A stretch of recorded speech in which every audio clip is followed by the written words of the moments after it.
A little bit of Sandra in the sun, a little bit of Mary all night long, a little bit of Jessica, yeah I am, a little bit of you makes me your man. Wenn es Ihnen jetzt genauso geht wie mir und Sie diesen Ohrwurm morgen, übermorgen, die ganze Woche über nicht vergessen werden, dann haben Sie natürlich Mambo No. 5 erkannt. Und heute Morgen ist der wunderbare Lou Bega bei mir zu Gast. Schönen guten Morgen. Schönen guten Morgen, Julian. Geht es dir manchmal so, dass du auf der Straße angesprochen wirst und böse angeguckt wirst, weil Leute automatisch einen Ohrwurm haben, wenn sie dich sehen? Böse nicht, aber es passiert öfter, dass man angesprochen wird. Und mittlerweile ist es so, ich bin ja jetzt schon über 20 Jahre in diesem Showbusiness und trete auf überall. Und mittlerweile hat sich das Publikum, sage ich jetzt mal, alterstechnisch verändert. Ich treffe jetzt Menschen, die damals kleine Kinder waren, die dich dann treffen und sagen, den gibt es ja wirklich. Ja. Ich bin dann quasi wie so eine Comicfigur. Ja. Und die Menschen dachten, ich müsste jetzt eigentlich über die 50, 60, 70 sein, ja, weil ich ja damals schon in Schwarz-Weiß zu sehen war. Und du bist 24 in echt? Ne? Ja, fast. Du warst aber 24, als du den Song geschrieben hast, ne? Als der veröffentlicht wurde. Ja. Was macht das mit einem 24-Jährigen, ein Welthit zu haben? Ja, es verändert sich in diesem Moment alles. Ja, man nimmt es damals nicht so wahr, weil du hast hingearbeitet, du freust dich natürlich darauf, dass die Früchte deiner Arbeit endlich gesehen werden. Ja, ich habe davor schon Songs gemacht und auch Veröffentlichungen gehabt, aber die waren nicht erfolgreich in dem Sinne, dass es weltweit irgendwie gehittet hätte. Auf einmal passiert es, ich weiß noch, bei mir war es Wetten, dass, Mallorca, diese eine große Sendung, der Make-or-Break-Moment. Und von dem Tag an konnte ich nicht mehr in den Supermarkt gehen damals, ohne erkannt zu werden, nichts mehr tun. Also ich war dann auf der anderen Seite auf einmal. Ja, davor war ich der auf der Couch saß und geguckt habe und danach war ich quasi der zu gucken war. Und das war ein bisschen viel für deinen 24-jährigen Kopf. Nur du merkst das nicht. Du bist ja mittendrin und arbeitest und funktionierst. Was für ein Leben hast du denn vorher geführt? Also, wir haben zu diesem Zeitpunkt alles der Musik untergeordnet. Also mein musikalischer Kumpel und ich, beide haben das getan. Und da haben wir alles untergeordnet. Also ich habe einen Job gehabt, so einen Teilzeitjob meistens. Was hast du gemacht? Wir beide haben bei der Post gearbeitet. Und zwar 4 Stunden in der Früh, irgendwie 6 Uhr morgens bis 10 Uhr. Ne? Also mit gelben Autos haben wir so ein paar Säcke ausgefahren. Das war ein super Job, by the way. Ne? Und hatten den ganzen Tag Zeit für Musik. Das war ideal. Ja, das war ideal. Ich kann mich erinnern, beste Zeiten unseres Lebens eigentlich fast. Und Nachmittag haben wir dann Musik gemacht und ausprobiert und experimentiert, aber auch gelebt und Freude gehabt. Und irgendwann kam dann der Zeitpunkt, wo wir dann unseren Stil und meinen Stil gefunden haben und dabei wollten wir dann bleiben. Und dann braucht es natürlich noch Glück und die richtigen Menschen und den richtigen Zeitpunkt. Es gibt in deiner Autobiografie auch eine Geschichte über den Song und deinen Vater. Ja. Wie genau war das denn? Ja, das Gute und das nicht so Gute hat sich da eben getroffen. Mein Dad lag im Sterben, genau zu dem Zeitpunkt, wo Mambo No. 5 sich seine Türen geöffnet hat. Ja, Plattenfirma, alles war schon unterschrieben, es ging jetzt nur noch um Videodrehen und diese wunderbaren Dinge, die man so tut vor einer Veröffentlichung. Mein Dad lag in dieser Zeit im Sterben und ich habe ihn immer besucht im Krankenhaus und konnte mit ihm quasi nicht mehr reden, denn der Krebs hat quasi auch auf sein Sprachzentrum Einwirkungen gehabt und habe ihm aber diesen Song vorspielen können. Einmal an dem klaren Moment im Krankenhaus. Ich weiß noch, damals mit der Walkman und den großen Kopfhörern. Und ich weiß noch, er hat ihn sich angehört, ohne ein Wort zu sagen und gesagt, mein Sohn, der wird dir Türen öffnen. Das war das Einzige, was er gesagt hat. Hat mir viel bedeutet in dem Moment. Und dann hat er recht behalten. Er starb dann am 12. März und 3 Wochen später war das Ding schon auf dem Weg zur Nummer 1. Also diese eine Tür zu meinem Dad ging zu und die andere ging gleichzeitig auf. Das ist das, was es so besonders macht für mich. Na, plus ich glaube, dass wir uns nie davon freimachen können, dass wir, egal wie alt wir sind, wollen wir Zustimmung unserer Eltern haben. Ja, ne? Und das dann nochmal zu hören und gerade in so einer Situation, wo er nur noch wenig sprechen konnte, bedeutet das natürlich doppelt und dreifach viel. Ne? Mir doch viel bedeutet auch. Ja, natürlich, man möchte vor seinem Vater natürlich ja nicht der Ewige, sage ich mal. Nicht, dass er mich so gesehen hätte, aber er dachte sich bestimmt hin und wieder, jetzt bist du schon 23, 24, willst du nicht mal was Vernünftiges tun? Ne? In Windeseile wurde Mambo No. 5 ein Welthit. Oh ja. So, wie hast du das erlebt? Was ist dann passiert? Ja, danach war alles anders. Ich bin quasi in 2 Jahren nach Wetten, dass, habe ich mal versucht auszurechnen, 2 oder 3 Wochenenden zu Hause gewesen. 2 Jahre lang. Also damals gab es die Concorde, mit der bin ich geflogen manchmal. Stimmt natürlich, ja. Ein wahnsinniges Flugzeug. Stimmt, dann war immer Paris, New York und sowas, ne? Genau, Paris, New York, London, dieses Dreieck. Und du konntest quasi frühstücken an einem Ort und dann quasi nochmal frühstücken, wenn du schnell warst, an einem anderen Ort und war verrückt. Es stank immer nach Kerosin, daran kann ich mich erinnern. Aber ich war natürlich auch gleichzeitig damals stolz wie Bolle. Wer sitzt schon mit 24 in der Concorde und fliegt mal schnell nach New York und trifft da dann, wie hieß der Box-Promoter von Mike Tyson? Don King. Das war der Erste, der Hi Louis gesagt hat in Amerika. Hey Louis, welcome to America. Ist es alles so, wie man sich das vorstellt? Weil natürlich alle Assoziationen im Kopf, da ist ein 24-Jähriger, der ist auf einmal, verdient unendlich viel Geld, reist um die ganze Welt, ist ein Rockstar und so. Ist es alles so? Was sind die Geschichten? Sex, Drugs, Rock'n'Roll? Ja, das ist die eine Seite. Die andere Seite ist, und ein weiser Mann namens Peter Meisel, ein weiser Mann der Musikindustrie, der das Ohr genannt wurde, hat mir damals schon gesagt, Louis, macht nicht den Fehler, keine Auszeiten zu nehmen. Also ihr braucht mindestens, oder du brauchst mindestens einmal im Monat ein paar Tage für dich. Sonst ist es sehr schwer, dieses Business jahrelang auszuhalten. Und er hatte recht. Habe ich natürlich nicht gemacht. Ne? Und auch die Leute, die damals hinter mir standen, wollten natürlich auch verdienen, was zu verstehen ist. Und ne? Habe wenig Pausen gemacht und du kommst in einen Trudel, wenn du nicht aufpasst. Ne? Von Partys, natürlich. Du bist in Monaco zum Beispiel. Dann heißt es um 10 Uhr abends, willst du Party machen mit dem Prinzen und die Models sind auch da und dies und jenes, oder gehst du ins Bett? Wenn du gerade deinen ersten Hit hast und das alles das erste Mal siehst, natürlich gehst du hin und schaust dir das an und sagst Hi. Und das machst du dann 1, 2 Jahre und musst sehr aufpassen, dass du nicht in einen Trudel dann gerätst. Und das passiert dann absolut. Du wirst körperlich müder, auch mit 24, hatte meinen ersten Herzinfarkt, auch mein einziger bisher.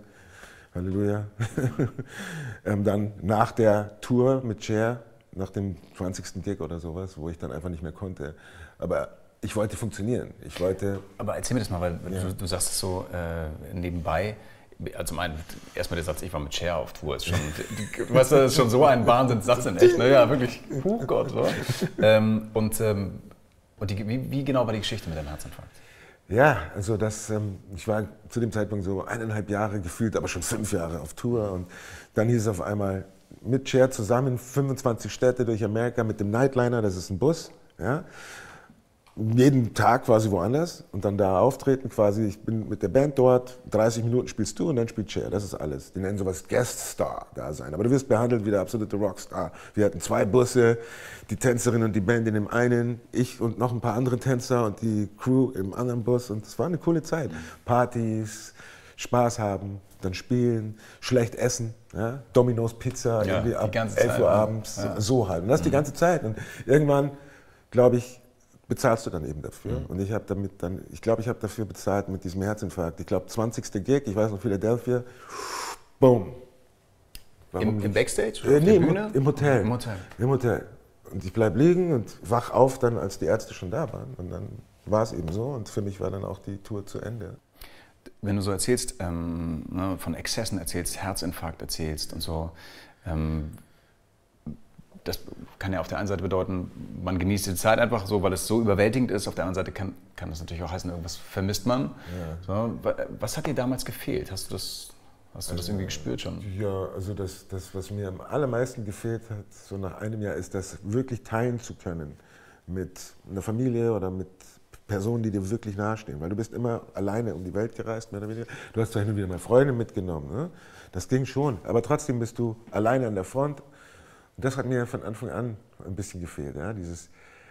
Einen geborgenen Ort zu haben, einen Ort, wo du zurückkommst und da bist du dann quasi in deiner Art und in deiner Verletzlichkeit auch irgendwie an einem Ort, wo du Sicherheit hast. Den hatte ich nie. Deswegen bin ich einfach wie ein Zigeuner um die Welt getourt und habe mir diese Orte geschaffen. Aber hattest du den Ort nicht oder hattest du nicht das Gefühl, dass du die Menschen hast? Du hast natürlich Freunde gehabt und sowas alles, aber warum hattest du nicht das Gefühl, die sind da oder die können das verstehen? Man muss es so verstehen, auch das ist etwas, was ich erst lernen musste. Man verändert sich super schnell als Mensch in dieser Zeit und auch die Blickweise, die deine alten Freunde auf dich haben, verändert sich in diesem Moment. Ja? Inwiefern? Inwiefern? Du entfernst dich irgendwie von ihnen, selbst wenn du gar nichts gesagt oder getan hast, bist du auf einmal ein anderer Mensch, was zu verstehen ist. Ja, weil die ganze Welt sagt dir, hey, der Louis ist ja der Beste der Welt und ist ja ganz ein anderer Kerl.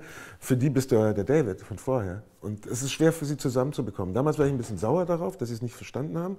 Jetzt verstehe ich es ein wenig besser. Und für mich sowieso, ich bin vollkommen in einer anderen Welt und es ist ein bisschen schwer, da diesen Kontakt zu erhalten über die Monate und Jahre hinweg. Man lebt sich quasi auseinander, der Klassiker. Ja. Und was du meintest mit dem Ort, das ist richtig, ein Ort ist nur so viel wert wie die Menschen, die dort sind. Ja. Und den hatte ich nicht, ich hatte diesen Ort quasi nicht wirklich. Du hast mal gesagt, deine Religion damals war das Meer. Was heißt das, also mit H, M-E-H-R?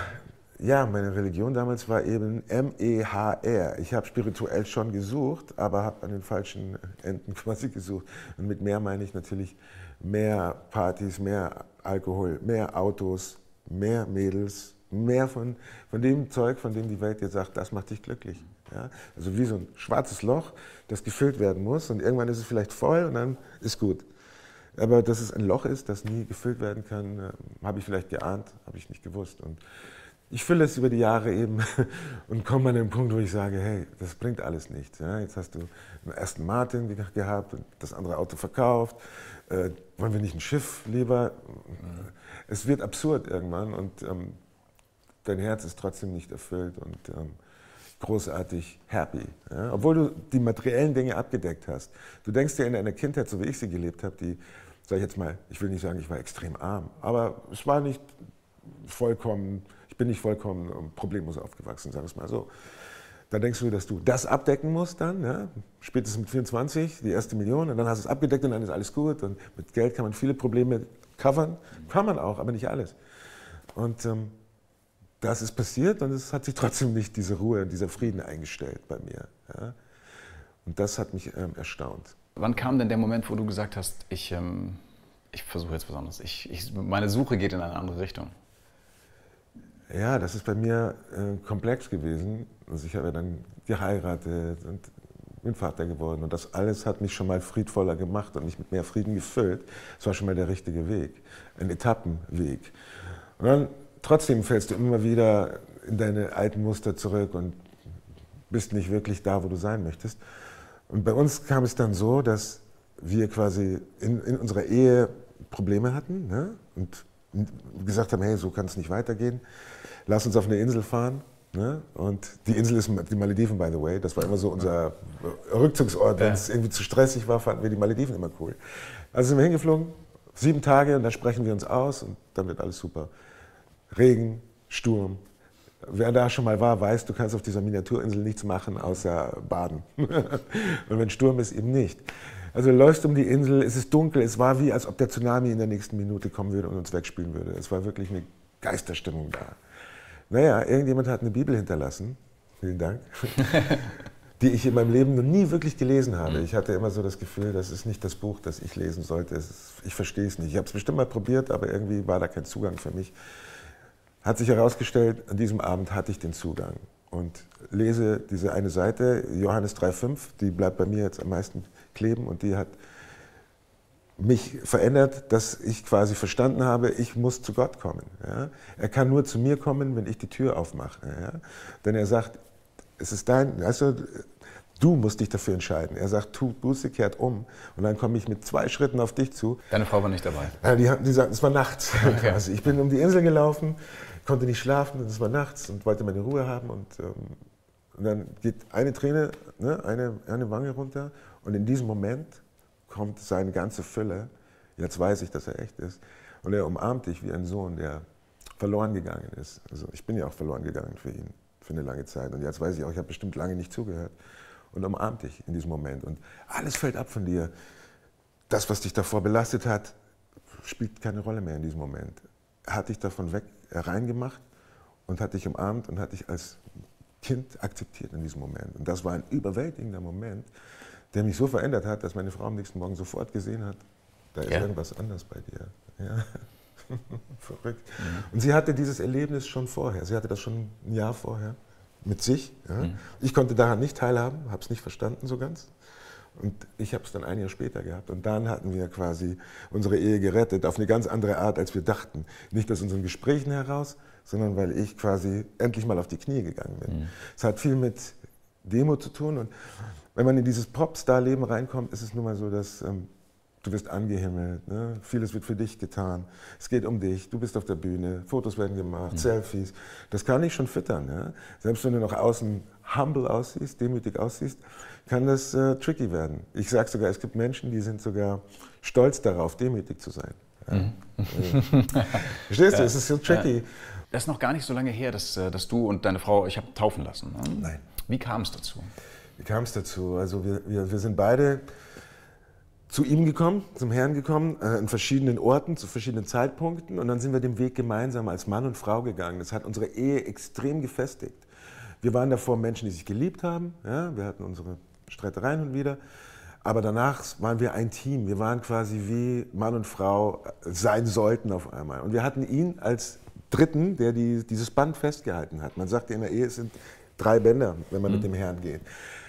Wir wussten aber auch, es fehlt uns noch was. Je mehr wir gelesen haben, wussten wir, oh, uns fehlt noch was, die Taufe. Das ist etwas, was dir ins Herz gelegt wird. Du hast vorher gesagt, als wir kurz gesprochen haben, das ist für dich das ist ja noch alles nicht lange her, das ist für dich ganz neu, auch in der Öffentlichkeit darüber zu sprechen, also über dein Christsein zu sprechen, auch über deine Taufe zu sprechen und dass du dafür richtig aus deiner Komfortzone rauskommen musst. Ne? Ja. Hast du manchmal das Gefühl, dass du dadurch, dass du jetzt darüber sprichst, auch Menschen verlierst? Wenn du zu Jesus kommst, sagt er dir dann über die Zeit ganz klar, du wirst viele verlieren. Du wirst Menschen verlieren. Und du musst auch deine Menschenfurcht verlieren. Ja? Wenn du ein Teil seines Daseins sein möchtest, wirst du Menschen verlieren. Das gehört dazu. Aber ich glaube, das spielt keine Rolle mehr. Du gewinnst auch. Ja? Du gewinnst seine Gunst, du gewinnst Menschen dazu. Und du verlierst anderes. Ja? Das gehört dazu. Ja, also sagte er seinen Jüngern ja schon vor 2000 Jahren. Ja. Glaubt gar nicht, dass es euch besser ergehen wird als mir. Ja. Er wurde malträtiert und wie wir wissen, ne, ans Kreuz genagelt. Da ist dieses bisschen, was ich abbekomme, dagegen ja nichts. Ja. Also wenn man in andere Länder guckt, von Nordkorea bis Sudan, da geht es anders ab. Ja. Ist es für dich... es gibt den Mambo Number 5 oder Nummer 5, wie du sagst, den Lubega und dann den gläubigen Christen. Das passt alles zusammen? Ja, pass auf, da erzähle ich dir auch was eine Offenbarung war, die ich erst nach der Taufe hatte, komischerweise. Mambo Nummer 5 selber geschrieben und all das, ne? Und dann, eines Tages bekomme ich die Offenbarung und habe dann gegoogelt und nachgelesen. Mambo, das Wort bedeutet Gebet. Ja? Wusste ich nicht. Im Kreolischen. Im Kreolischen, Im Kreolischen. Ja. Die 5 steht für Gnade, habe ich dann rausgefunden. Und jetzt kommt das Beste, der erste Vers. Und dann sage ich erzähle quasi, wie ich mit meinen Jungs unterwegs bin. Wir trinken Gin und Juice, also gehen in den Alkoholladen. Mädels und Jungs kommen ins Auto mit. Genau. A beer buzz like I had last week. I must stay deep, because talk is cheap. Erica, and Sandra, Monica, and Rita. And as I continue, you know they're getting sweet. Und jetzt kommt das Beste. I really beg you, my Lord. Yeah. To me, flirting is just like a sport. Ich habe also in diesem Song Buße getan schon damals, bevor ich überhaupt wusste, was das ist. Yeah. Ich sage also, bitte Herr, vergib mir. Das ist ein Teil meines Daseins, aber eigentlich möchte ich das nicht für immer tun. Jedes Mal, wenn ich also auf der Bühne war, habe ich das mitgesungen, ohne zu wissen, was es bedeutet. Warum ich I beg you, my Lord damals schon geschrieben habe, obwohl ich ihn gar nicht kannte, kann man sich so ausdenken. Ja, genau. Viele Lesarten. Aber das macht das Ganze für mich so besonders irgendwie, dass die Lubega-Person quasi jetzt auch davon spricht und damit erreichst du Menschen quasi. Der Lou soll quasi da sein, damit die Menschen, die in der Welt sind, sehen, dass da auch noch vielleicht eine andere Tür ist. Und ich habe auch viel Post dadurch bekommen, ne? Für Leute, die sich für den Glauben interessieren auf einmal. Und bin gerade dabei, das richtig einzuordnen. Ja? Aber es ist eine Reise. Es ist eine Reise, Es ist eine Reise. Und wir gehen jetzt einmal ans Anfang dieser Reise noch zurück, der ganzen Reise, weil du mir nämlich jetzt einen Kindheits-Jugendtraum erfüllst. Gerne. Und wir einmal zusammen...